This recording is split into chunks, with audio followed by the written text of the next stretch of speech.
UPSC prep lab, आपकी तैयारी हमारी जिम्मेदारी। हेलो एवरीवन, मैं हूं रोहित और मेरे साथ आप आज शुरू करने जा रहे हैं एक नया इनिशिएटिव। अंडर दिस इनिशिएटिव हम हर एक दिन एक पर्टिकुलर ईयर के सारे पीवाईक्यूज ऑफ हिस्ट्री को डिस्कस करेंगे। सो फॉर एग्जाम्पल, आज के क्लास में I am going to discuss with you the history PYQs of 2025 prelims.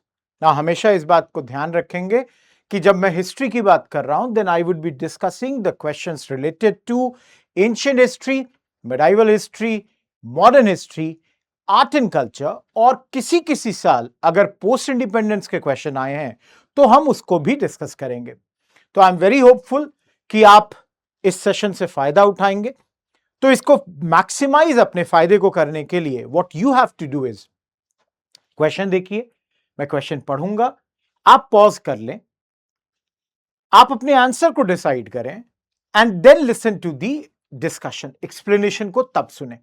So this way you would get the maximum benefit out of this and I am very sure कि आप इस session को like करेंगे।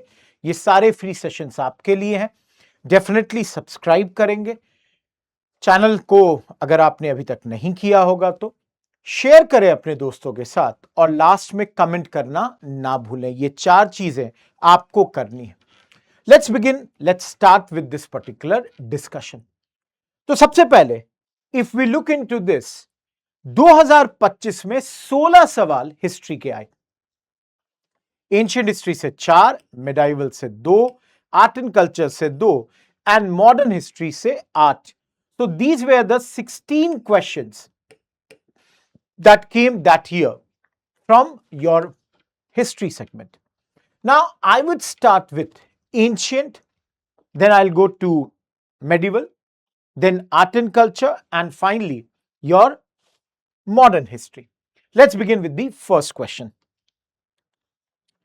Question है, with reference to ancient India, बहुत clearly आपके ancient का सवाल है, that's why I have written ancient.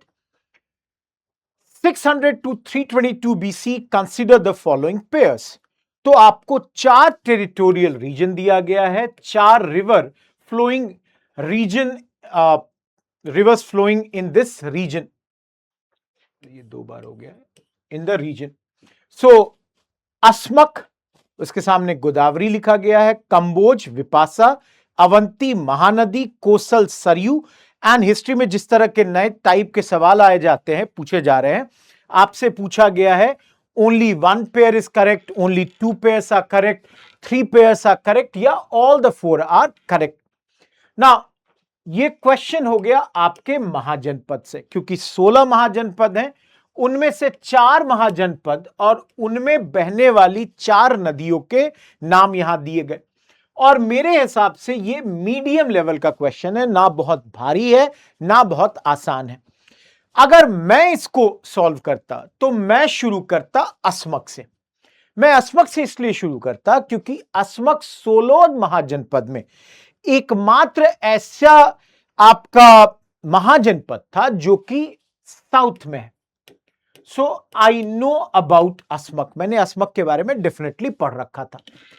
अब अगर अस्मक को देखा जाए तो ये डेक्कन रीजन में, और इसके सामने नदी दी गई है गोदावरी, विच आई नो वेरी क्लियरली, मुझे ये पता है कि ये गोदावरी जो है ये तेलंगाना महाराष्ट्र के एरिया में बहती है। And let me tell you, this is a correct option. एक तो डेफिनेटली सही है। अब अगर मुझे बोला जाए तो मैं विपासा, आज के डेट में मुझे नहीं पता ये कौन सी नदी है, मैं इस नाम को नहीं सुनता हूं। मैं महानदी सुनता हूं, मैं सरयू सुनता हूं, तो मैं 1 मिनट के लिए महानदी पे आ जाता हूं। अब महानदी नदी की अगर बात की जाए तो मुझे पता है कि ये जो है उड़ीसा के अराउंड में आपकी बहती है।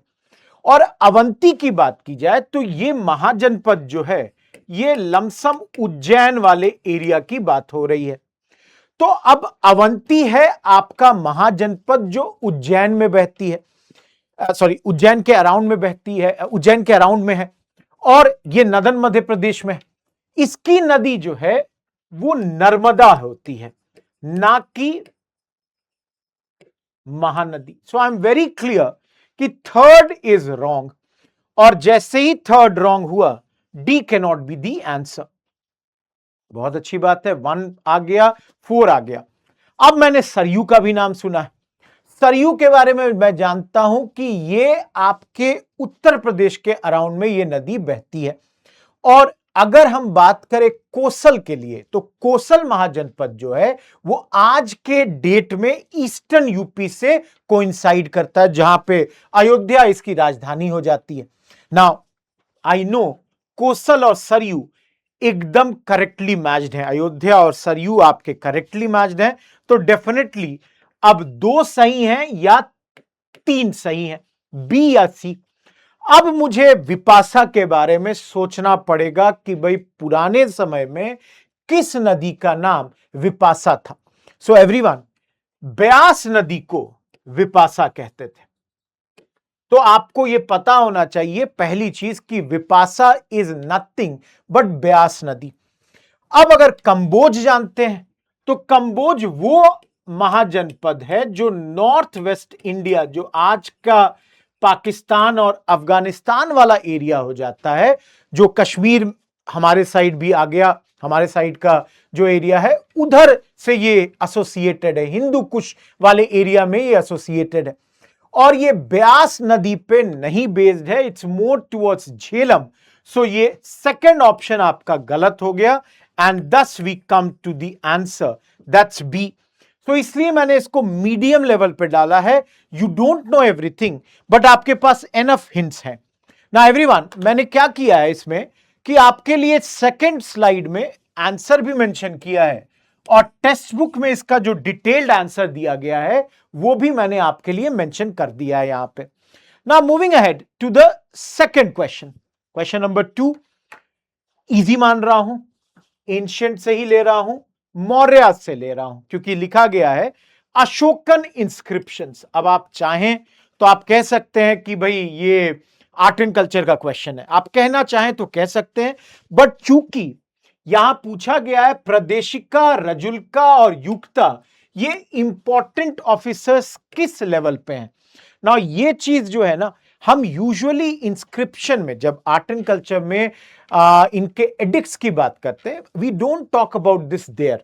हम यूजुअली इसको पढ़ते हैं जब हम अशोकन एडमिनिस्ट्रेशन की बात कर रहे हैं, क्योंकि अशोकन एडमिनिस्ट्रेशन, मौर्य का जो एडमिनिस्ट्रेशन था बहुत ही वृहत एडमिनिस्ट्रेशन है, सेंट्रल लेवल पे है, प्रोविंशियल लेवल पे है, डिस्ट्रिक्ट लेवल पे है, विलेज लेवल पे है। तो हमसे पूछा गया कि भाई ये 3 ऑफिसर विलेज के, डिस्ट्रिक्ट के, प्रोविंशियल के या सेंट्रल एडमिनिस्ट्रेशन के ऑफिसर है ना। आई नो सम, कुछ लोगों को चूंकि ये टर्म प्रदेशिका दिखेगा, प्रदेश, तो उनके माइंड में आ सकता है कि ये प्रोविंशियल एडमिनिस्ट्रेशन से जुड़े हुए हों, बट देन इसको मैंने इजी माना है, क्योंकि एडमिनिस्ट्रेशन में बड़े क्लियरली हम जब चारों लेवल के एडमिनिस्ट्रेशन की बात करते हैं, वहां पे हम बताते हैं कि these officers they come at the district level. ये बी आपके ऑफिसर्स हैं। सो प्रदेशिका जो कि आपके एडमिनिस्ट्रेशन की जिम्मेदारी निभाते हैं, ये सुपरवाइज करते हैं एडमिनिस्ट्रेशन को। रजुल्का जो कि डिस्ट्रिक्ट मजिस्ट्रेट, जो मॉडर्न डिस्ट्रिक्ट मजिस्ट्रेट है, उसकी तरह आपका काम करते हैं, रेवेन्यू ऑफिसर की तरह काम करते हैं, जुडिशियल एडमिनिस्ट्रेटिव पावर्स थी इनके पास, and they were responsible for the maintenance of law and order. और युक्ता जो कि हायर ऑफिशियल्स को मदद करते थे एज क्लरिकल और executive officers. So the correct answer to this question is B. Easy question है, I would not say more than this with regards to this. So again information आपके पास, option B. Third question again very easy, या तो आप art and culture में पढ़िए इसको, travellers जहां मैं पढ़ाता हूं, या तो गुप्ता चैप्टर में। एंशिएंट हिस्ट्री में पूछ दिया गया, Fahien the Chinese pilgrim travel to India during the reign of Samudragupta, Chandragupta two, Kumaragupta one, Skandagupta. तो बड़े क्लियरली आपके सामने गुप्ता रूलर्स का नाम दे दिया गया। और जिस किसी को भी अंदाजा है, तो आप जानते हैं कि फाहीन जो है, he had come to India around 399। Till 414 CE. और उस वक्त आपके रूलर चंद्रगुप्त II थे। ये बहुत इजी है क्योंकि कुछ भी इसमें कॉम्प्लेक्सिटी से नहीं पूछा गया है। फाहिन के इंफॉर्मेशन जो उसने प्रोवाइड की, अपने किताब में क्या लिखा इंडिया के बारे में, ऐसा कुछ नहीं मेंशन्ड है। एवरीबडी नोज कि फाहिन के वक्त India was being ruled by Chandragupta Vikramaditya, जो कि इस डायनेस्टी के one of the greatest ruler है। इसने बुद्धिस्ट जो स्क्रिप्चर्स है उसको कलेक्ट करने के लिए इंडिया आया था फाहिन, मोनास्टिक लाइफ को समझने के लिए यहां आया था। And we know about this. रही बात बाकी रूलर्स की, एवरीवन, स्कंदगुप्त जाने जाते हैं हुंस के साथ लड़ाई के लिए, कुमारगुप्त जाने जाते हैं क्योंकि इनके टाइम फाहिन ऑलरेडी वापस जा चुका था। He was Kumaragupta was the successor of Chandragupta II। और समुद्रगुप्त, जो कि शायद इनके कंक्वेस्ट के बारे में आप सभी को पता है, you know the sort of patronage that he provided to the culture at this point, और ये फाहिन के आने के पहले यहां के रूलर रह चुके थे। So it was a very easy question. The answer is B. Moving ahead. चलिए थोड़ा पेन भी बदला जाए, ग्रीन ले लेते हैं अब। Okay, I to green.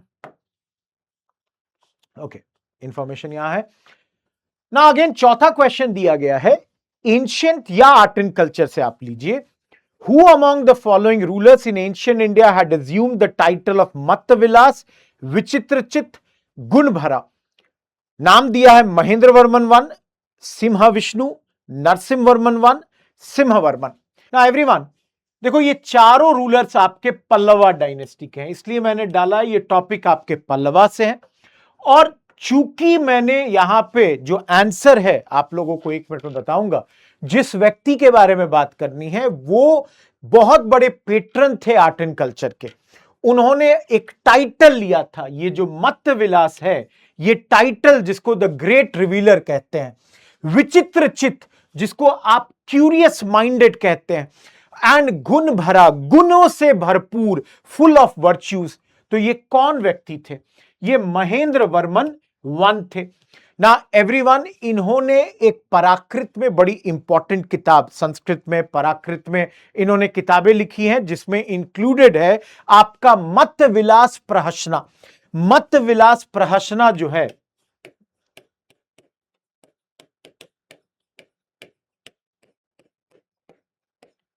ये एक सैटारिकल वर्क है। This is a work of व्यंग्यात्मक आपका काम है, जो कि religious hypocrisy and social life पे है। सो ये किताब महेंद्र वर्मन I ने लिखी है, and that is why I can say कि ये थोड़ा लिटरेचर, आर्ट एंड कल्चर में भी हम लोग इनके बारे में पढ़ते हैं, but then it is more of a ancient question. So that's how everyone, आप 4 क्वेश्चंस मैंने ये चारों जो है एंशिएंट हिस्ट्री में डाले। और if you look at these questions, 4 question में मैंने 1 इजी, 2 इजी और 2 मीडियम रखा था। तो एंशिएंट हिस्ट्री के जो 4 सवाल हैं, इजी या मीडियम में ही आपके 2-2 रह जाते हैं। Let's move towards now medieval. Now everyone, question है, the irrigation device called Araghatta was a water bag made of leather pulled over a pulley, a large wheel with earthen pots tied to the outer end of its spokes, a large earthen pot driven by bullocks, a large water bucket pulled up by rope directly by hand. Now everyone, इस question को देखो मैंने easy में रखा है, और इस question को अगर देखोगे तो मैंने यहां मेडिवल में डाला है, क्योंकि ये टर्मिनोलॉजी है। डायरेक्टली दो हम लोग मेडिवल हिस्ट्री में जब इकोनॉमी पढ़ाते हैं तो इसका नाम आता है। अब इसको इजी में मैंने क्यों रखा, टर्मिनोलॉजी में रखा हो, तो आप समझ ही रहे हो कि टर्म है, पूछा गया इस टर्म का मतलब क्या है। इजी रखने का लॉजिक ये है क्योंकि ये क्वेश्चन 2016 में डायरेक्टली आपका आ चुका है। अरघट्टा जो है उसमें पूछा गया था with reference to the economic history of medieval India, the term araghatta refers to. तो ये सवाल आपके 2016 में पहले भी आ चुका है। तो अगर किसी ने जेन्युइनली पीवाईक्यूज कर रखा होगा, देन दे वुड मीन कि अरघट्टा 2 शब्दों से बना। अर मीन्स स्पोक एंड घट्टा मीन्स स्पॉट। तो ये ट्रेडिशनल वाटर लिफ्टिंग डिवाइस जो कि एंशियंट और मेडिवल इंडिया में यूज किया जाता था। तो एक वर्टिकल व्हील लगा दिया जाता था, ऐसे करके एक व्हील है जिसमें इस तरीके से बकेट्स लगे रहते थे। ये मान लीजिए आपका कुआं है, पानी है, तो यहां पे ये आपका व्हील घूमेगा, बकेट का मुंह इस साइड खुला हुआ है तो पानी भरेगा, ऐसे जाएगा, ऐसे जाएगा और यहां पर पानी जो है गिरा देगा, फिर वो खाली हो जाएगा, फिर मूव करेगा एंड दिस वे ये आपका बार बार रोटेट करेगा, घूमता रहेगा। और इसको घूमने के लिए जो आपका एक बुल जो है वो आपका इसका इस्तेमाल किया जाता था। सो बेसिकली ये एक लार्ज व्हील हो गया, चक्का हो गया, जिसमें अर्दन पॉट्स टाइड होते थे इसके आउटर एंड में, ऑफ जो भी इसका स्पोक है उस पे ये बांधे होते थे और बुलक के मदद से इसको ड्राइव किया जाता था। तो इसमें सिर्फ अर्दन पॉट लिखा है, व्हील नहीं लिखा है, तो वो गलत है। डायरेक्टली बाय हैंड गलत है, और ये it's not made of leather over a pulley, ऐसा नहीं है। So the correct answer to this question is B, easy question. Reason why it's a easy question, because आप देख सकते हो इन 2016 ये क्वेश्चन आपसे डायरेक्टली पूछा गया। So I have given you other information also. Remember, ये सारे पीडीएफ्स आपको मिल जाएंगे, they would be provided, so don't worry about this. Now moving ahead to the second question of medieval history. अब दूसरा क्वेश्चन है, who among the following led a successful military campaign against the kingdom of Srivijaya, the powerful maritime state which ruled the Malay peninsula, Sumatra, Java and the neighbouring islands. चार option, Amoghavarsha Rashtrakuta, Prataparudra Kakatiya, राजेंद्रवान Chola, Vishnuvardhana Hoysala. Now everyone, again अगर notice करोगे इस medieval question में आपसे चार rulers के बारे में पूछा गया है जो कि चार अलग अलग डायनेस्टी के हैं, इसलिए मैंने टॉपिक इसको डाला रीजनल किंगडम। और again it's a very easy question because medieval history में Cholas were a great power, जिनका नेवी की शक्ति बहुत ज्यादा थी। They had expanded their power to south east Asia, और चोलास का जेनिथ पिनाकल जो है राजेंद्र वन के टाइम पे होता है। इनके टाइम पे अराउंड 1025 एडी इन्होंने एक सक्सेसफुल कैंपेन चालू किया, और इस कैंपेन में इन्होंने इन सारे एरियाज को जीता so that he could control the trade routes over here. तो चोला सुप्रीमेसी बे ऑफ बंगाल में स्टैब्लिश करने वाले राजेंद्र वन थे। इन्होंने इन तमाम एरियाज को जीता, श्रीविजयन टेरिटरीज को जीता, and thus became one of the first known ruler who did an overseas expedition. So everyone, I would say very easy question, C is the answer. अब अगर नोटिस करें, दो क्वेश्चन आया आपका मेडाइवल से और दोनों के दोनों we are saying was easy. तो अभी तक 6 क्वेश्चन में इफ यू ऑल सी, हम कह रहे हैं कि इजी 4 है, मीडियम का 2 है, क्योंकि हमने पहले दो एंशिएंट में डाले थे। आगे बढ़ते हैं और बढ़ते हैं आर्ट एंड कल्चर म्यूजिक पे। अब सवाल पूछा गया, the first Gandharva Mahavidyalaya a music training school was set up in 1901 by Vishnu Digambar Paluskar in Delhi, Gwalior, Ujjain, Lahore. और आप सभी लोग देख सकते हो, मैंने इस क्वेश्चन पे बहुत सिंपली लिख दिया, ये टफ क्वेश्चन है। देखो, म्यूजिक में ये आ गया, आर्ट एंड कल्चर का एरिया है, ये बहुत क्लियर है। बट प्रॉब्लम क्या है, हम लोग जब बात करते हैं विष्णु दिगंबर पलुस्कर की, ये म्यूजिक चैप्टर में हम लोग पढ़ते हैं, इंडियन क्लासिकल म्यूजिक के पाइनियर हैं, रिफॉर्मर हैं, बहुत कुछ इन्होंने कंट्रीब्यूट किया और गंधर्व महाविद्यालय इन्होंने सेटअप किया। बट इसका आंसर जो है ना वो है लाहौर। पहली चीज क्या है इसमें गड़बड़, कि ये आप जानते हो तो जानते हो। Now if you ask me, I have been teaching music for so many years, मैं ये नहीं जाता या ये नहीं पढ़ाने जाता कि किसने महाविद्यालय या गंधर्व महाविद्यालय कहां सेटअप किया। I do not get into that, ठीक है। बाद में आपके दिल्ली में भी 1939 में एक फेमस आपका गंधर्व महाविद्यालय सेटअप हुआ, वो विनय चंद्र मौदगल्य के द्वारा हुआ ना। अगर अगले साल ये सवाल पूछ दे कि उन्होंने कहां सेटअप किया, जब तक ये फैक्ट नहीं जानोगे नहीं जवाब दे सकते। दूसरी चीज, मैंने लास्ट ईयर भी इनके बारे में पढ़ाया, बट ये ग्वालियर घराना को बिलोंग करते थे, और ये घराना इनका कहीं और और स्कूल इन्होंने कहीं और स्टैब्लिश किया, तो अगर किसी को इनके बारे में थोड़ा पता भी होगा तो वो कंफ्यूज होकर ग्वालियर की तरफ जाएगा। And that's why this question became very tough, और ये पिछले साल का जेन्युइनली वन टफ क्वेश्चन था। So the answer to this question is D. आप देख सकते हैं answer is D, and a very very tough question. Moving ahead, art and culture का दूसरा सवाल था, the famous female figurine known as dancing girl found at Mohenjodaro is made of carnelian, clay, bronze, gold. Genuinely मैं ये चीज आपको ancient पे पढ़ाता हूं, जब मैं सारे सिटीज मोहनजोदारो, हड़प्पा, उन सब के बारे में बताता हूं, सबके जो इंपॉर्टेंट डिस्कवरीज हैं वहां बता देता हूं। बट चूंकि last year art and culture में बड़े कम सवाल आए तो इसको मैंने आर्ट एंड कल्चर में प्लेस कर दिया। अब डांसिंग गर्ल इन चारों में किस चीज के लिए बनी हुई है? जेन्युइनली कोई भी पीपीटी उठा लो, वहां पे डांसिंग गर्ल के सामने लिखा हुआ रहता है कि it is made up of bronze. So it was a very very easy question. There is absolutely no doubt about this question कि ये शायद पिछले साल का वन ऑफ द इजीएस्ट सवाल है कि ये जो स्टैच्यू ऑलमोस्ट 10.8 सेंटीमीटर लॉन्ग है, ये मोहनजोदारो में मिली और ये ब्रोंज की बनी हुई है। सो एवरीवन, अब 8 क्वेश्चन में you can C 5 easy, 2 moderate और 1 टफ पे हम लोग चल रहे हैं। 5-1 पे हमारा रेशियो चल रहा है, 5 इजी, 2 मीडियम, 1 टफ। 8 क्वेश्चन आपके खत्म हो गए हैं, अब बाकी 8 जो हैं वो मॉडर्न के हैं। अब लास्ट ईयर जिस किसी ने भी क्वेश्चन सेट किया मॉडर्न का, उस व्यक्ति के लाइफ का फेवरेट टॉपिक 2 मिनट में मैं बताता हूं। उससे पहले पिछले कुछ सालों में लगातार जिस टॉपिक से सवाल आ रहे हैं, दैट्स अराइवल ऑफ यूरोपियंस। तो सवाल आपका आया, consider the following fruits: papaya, pineapple, guava. How many of the above were introduced in India by the Portuguese in the 16th and 17th century? Only one, only two, all the three, none. Now again मैंने इसको medium में डाला है।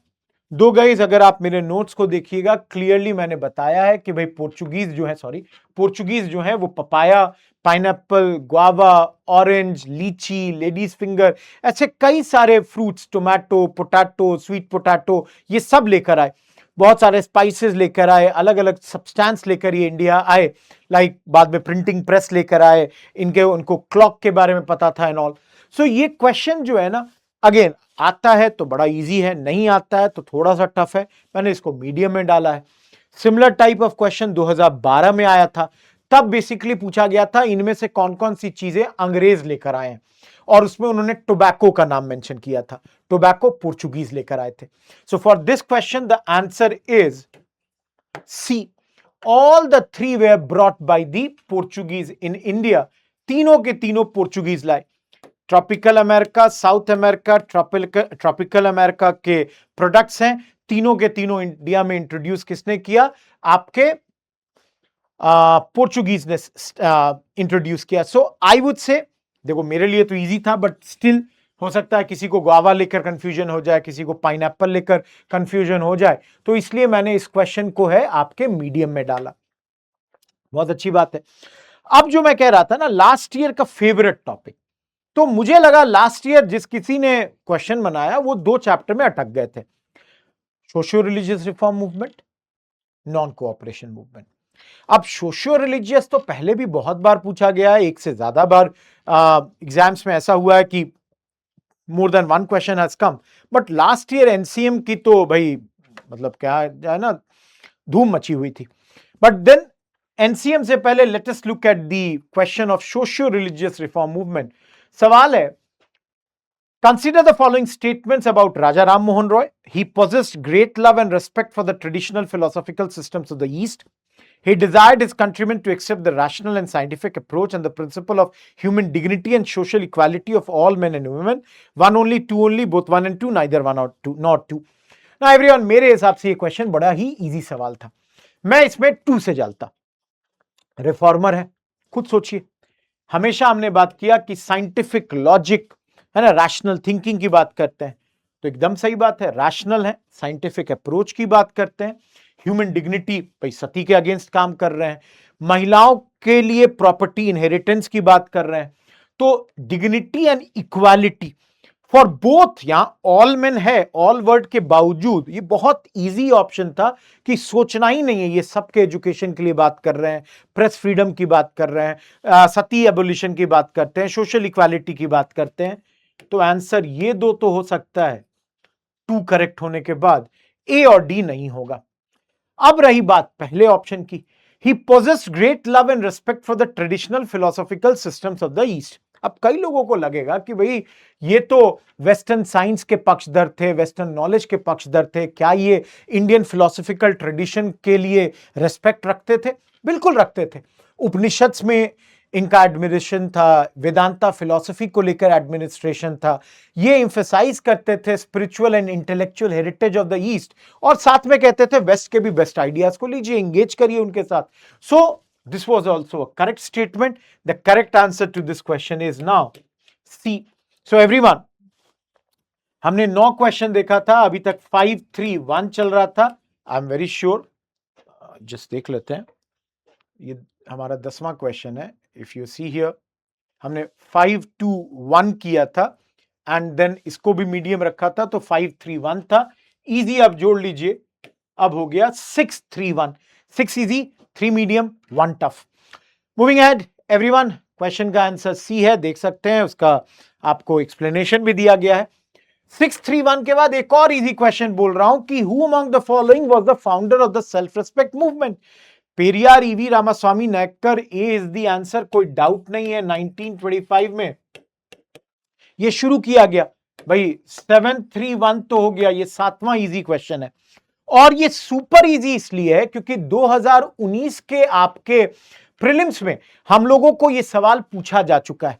तो तमिलनाडु में ये जो आपका सेल्फ रेस्पेक्ट मूवमेंट शुरू हुआ 2019 में भी देखिए, 3 लोगों के नाम दिए गए थे, जिसमें थर्ड ऑप्शन था self respect movement, EV Ramaswamy Naikar.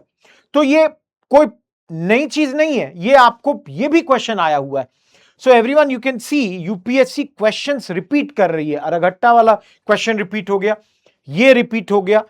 Arrival of European में ऑप्शन एग्जैक्टली सेम नहीं थे, बट मोर और लेस वो भी आपका क्वेश्चन रिपीटेड था। तो ये बहुत इजी था। और अब हम लोग आ गए हैं 7-3-1 पे। 7 क्वेश्चन आपके इजी हैं, 3 मीडियम है, 1 टफ। अब हम लोग नॉन कोऑपरेशन मूवमेंट पे आ जाते हैं, जिससे पिछले साल यूपीएससी ने 3 सवाल पूछ दिए। आप आंसर देख सकते हैं इसका। मॉडर्न का नॉन कोऑपरेशन मीडियम मैंने डाला है। Consider the following subjects with regard to the non cooperation programme. पहला, boycott of law courts and foreign cloth. दूसरा, observance of strict non violence. तीसरा, retention of titles and honours without using them in public. चौथा, establishment of panchayats for settling disputes. How many of the above were parts of the NCM program? Again, only 1, only 2, only 3 and all the 4. Now everyone, अगर इस question को देखो, एक second के लिए लगता है कि भाई नॉन कोऑपरेशन मूवमेंट की बात हुई कि असहयोग करेंगे। असहयोग में कोई डाउट ही नहीं है कि हम कोर्ट्स को बॉयकॉट करेंगे, फॉरेन क्लोथ को बॉयकॉट करेंगे। वन तो सही होना चाहिए।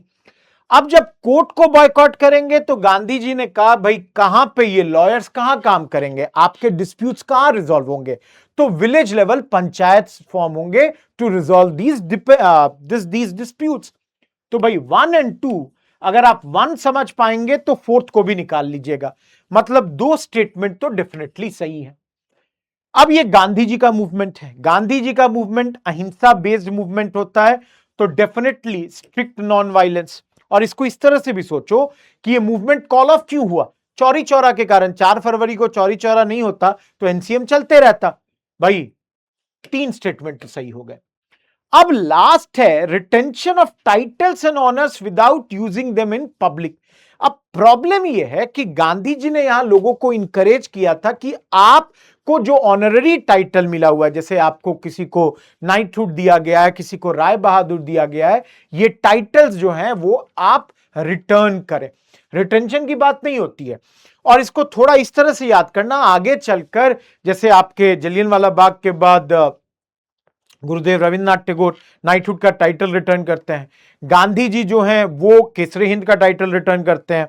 तो ये टाइटल्स बाद में रिटर्न किए गए, तो किसी ने रखा नहीं है कि हम पब्लिक में नहीं यूज करेंगे, घर में रखेंगे, वो वाली बात कहीं नहीं हो रही है। So the correct answer is C, medium डाला है, बहुत टफ तो नहीं था ये सवाल। तो everyone if I go back, 731 पे थे, 741 कर दिया, मीडियम एक और बढ़ गया 741। You can see the answer is C. और नॉन कोऑपरेशन मूवमेंट का लास्ट ईयर का ये पहला क्वेश्चन। अब एक और क्वेश्चन आया, consider the following statements in respect of the non cooperation movement. आप देख सकते हैं दूसरा क्वेश्चन नॉन कोऑपरेशन मूवमेंट से। The Congress declared the attainment of Swaraj by all the legitimate and peaceful means to be its objective. It was to be implemented in stages with the civil disobedience and non-payment of taxes for the next stage only if Swaraj did not come within a year and the government resorted to repression.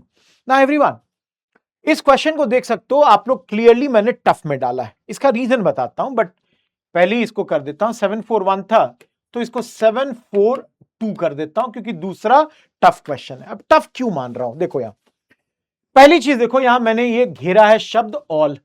The Congress declared the attainment of Swaraj by all the legitimate and peaceful means to be its objective. Now everyone, जब भी पढ़ाता हूं मैं कहता हूं कि इन शब्दों में जहां ऑल जैसे शब्द हो ना, उनको थोड़ा सा हम लोगों को ध्यान से समझना होता है। लग सकता है आपके माइंड में कि मे बी कोई ऑल चीज यहां पर ना हो, बट द फैक्ट वाज कि यहां पे कांग्रेस ने एक स्ट्रैटेजिक शिफ्ट किया था, मॉडरेट्स के तरीकों को शन किया, मास बेस्ड पीसफुल मेथड्स को अपनाया, अपने कॉन्स्टिट्यूशन में चेंज किया, एक्स्ट्रा कॉन्स्टिट्यूशनल मेथड्स को अपनाने की बात की गई। तो यहां ऑल कंफ्यूज जरूर करेगा, but one is a correct statement. दूसरा, it was to be implemented in stages with civil disobedience and non-payment of taxes for the next stage. Again, only if Swaraj did not come within 1 year and the government resorted to repression. Now everyone, अगर आप books में देखेंगे exactly इस तरह से नहीं लिखा हुआ है, बट स्टेटमेंट 2 के बारे में भी लिखा गया है कि गांधी जी ने कहा था कि अगर आप लोग मेरे मेथड्स को, मेरे तरीकों को फॉलो करेंगे तो हम लोग 1 साल में स्वराज हासिल कर लेंगे। और नॉन कोऑपरेशन मूवमेंट में गांधी जी ने बड़े क्लियरली कहा कि शुरू में हम लोग नॉन कोऑपरेशन करेंगे, असहयोग करेंगे। जब आपको लगेगा कि आपके एरियाज में असहयोग पूरी तरह सक्सेसफुल हो गया है, आप दूसरे फेज में सिविल डिसोबीडियंस में, सविनय अवज्ञा की ओर आप जा सकते हैं। तो फर्स्ट स्टेज में आप बॉयकॉट करें गुड्स का, गवर्नमेंट स्कूल का, लॉ कोर्ट्स का, जो हमने पिछले क्वेश्चन में देखा लेजिस्लेटिव काउंसिल्स का बॉयकॉट करें। और दूसरे फेज में जैसे ही अगर स्वराज हम लोगों को 1 साल में नहीं मिला और सरकार आप पर रिप्रेशन करने लगती है, आप इसको शुरू करें जहां पे आप गवर्नमेंट जॉब से रिजाइन कर दें, जैसे आर्मी से रिजाइन कर दें, टैक्सेस देना बंद कर दें। So this is also correct. Correct answer is C, both 1 and 2। So everyone, ये दूसरा टफ क्वेश्चन पिछले बार का हम लोगों को मिल गया। सो 13 क्वेश्चन हो गए। Let's move to the 14th question and पहले लिख के रखता हूं 7-4 में। अब ये तीसरा टफ क्वेश्चन फिर से एनसीएम से क्वेश्चन है। Who provided legal defence to the people arrested in the aftermath of Chauri Chaura incident? CR Das, Madan Mohan Malaviya and Krishnakant, Saifuddin Kitchlew, Khwaja Hasan Nizami, MA. Jinnah. Now everyone, बहुत टफ क्वेश्चन, इतने सालों से पढ़ा रहा हूं, ऑलमोस्ट 13 साल हो गए, कभी भी चौरी चौरा के बाद जिन लोगों ने इन केसेस को रिजॉल्व किया, जिनकी मदद से जो लोग अरेस्ट हुए थे, क्योंकि कहा जाता है 172 लोगों को अरेस्ट किया था, इन 172 में कई लोगों को फांसी की सजा दी गई थी, जिनमें 19 लोगों की फांसी की सजा को कम्यूट किया गया था, कईयों के सेंटेंसेस को कम किया गया। यह चीज कभी नहीं पढ़ा है। और इसका करेक्ट आंसर जो है वो था बी, मदन मोहन मालवीय एंड कृष्णकांत। इन दोनों लोगों ने ये केसेस लड़े थे यहां पे। बट ट्रस्ट मी, बहुत टफ क्वेश्चन था। अगेन इट्स समथिंग, अगर जानते हैं तो बहुत अच्छी बात है, नहीं जानते हैं तो absolutely very very tough to know about this, know about this. So that is why everyone, मैंने इसको टफ में डाला है। The correct answer is B. Moving ahead to the 15th and second last question of the last year. Sedition has become my religion was the famous statement given by Gandhiji at the time of Champaran Satyagraha, publicly violating salt law at the Dandi, attending the second round table conference in London, the launch of Quit India movement. Now everyone, 7-4-3 था, मैंने इसको medium में डाला है तो अब हो गया 7-5-3. अब मीडियम में देखो everyone, sedition has become my religion. भाई देशद्रोह जो है मेरा धर्म बन गया, ये गांधी जी कब कह रहे हैं? एवरीवन, मैंने बहुत बार ये सोचा, तो मैंने ये सोचा कि भाई गांधी जी देश में आते ही ऐसा स्टेटमेंट क्यों देंगे? चंपारण तो उनका देश में पहला मूवमेंट था, तो सबसे पहले इतना एग्रेसिव स्टेटमेंट गांधी जी नहीं देने वाले होंगे. लॉजिकली सोचो तो ये गलत है. दूसरी चीज मैंने सोचा, attending the second round table conference, अरे इस वक्त तो दोस्ती हुई है, गांधी इरविन पैक्ट हुआ है, गांधी जी तो बातचीत करने जा रहे हैं, तो यहां सेडिशन की बात क्यों करेंगे? तो ये भी गलत लगा. अब दो ही चीज है, यहां कानून तोड़ रहे हैं, publicly violating salt law at Dandi, और दूसरा launch of quit India movement. That's why मैंने इसको मीडियम में डाला है, क्योंकि ये सॉल्ट लॉ के वक्त हुआ, सीडीएम के वक्त हुआ, या ये क्विट इंडिया के वक्त हुआ, इसमें लोगों को कंफ्यूजन हो सकता है. But then the correct answer here is कि जब ये सॉल्ट लॉ को तोड़ रहे थे तब डांडी में इन्होंने ये स्टेटमेंट इशू किया, and that's why the correct answer to this question is B. तो ये आपका 15वां सवाल था, और जैसे मैंने पहले ही कहा इसको मीडियम में डाल सकते हैं क्योंकि थोड़ा सा क्विट इंडिया मूवमेंट वाले ऑप्शन से इसमें यहां पे आपको कंफ्यूजन हो सकता है. Last question everyone, again the question came from civil disobedience वाले टॉपिक से ही, इजी है तो जस्ट बता देता हूं. 753 को 853 अब कर दीजिए. 8 easy, 5 medium and 3 tough. Subsequently to which one of the following events Gandhiji, who consistently opposed untouchability and appealed for its eradication from all spheres, decided to include the upliftment of Harijans in his political and social program? Now everyone, अगर देखो तो ये social religious reform movement में भी जा सकता है, but then we usually study it. Options क्या है? Poona pact, Delhi pact, arrest of Congress leadership at the time of Quit India movement, promulgation of the Government of India Act 1935. Now everyone, सबको पता है कम्युनल अवार्ड दिया गया आराम से McDonald के द्वारा, गांधी जी यरवड़ा जेल में थे, वहां पर डॉक्टर अंबेडकर के साथ एग्रीमेंट हुआ जो कि पूना पैक्ट हुआ, और गांधी जी समझ गए कि भाई अंग्रेज जो हिंदुओं को बांटने की कोशिश कर रहे हैं, and that's why he decided to include this. So the correct answer to this question is A. दूसरी चीज एवरीवन, क्विट इंडिया मूवमेंट के वक्त तो गांधी जी बड़े क्लियरली थे कि भाई डू और डाई, ऑप्शन ही नहीं, अब तो आजादी लेना है, बाकी और कुछ नहीं सोचना है.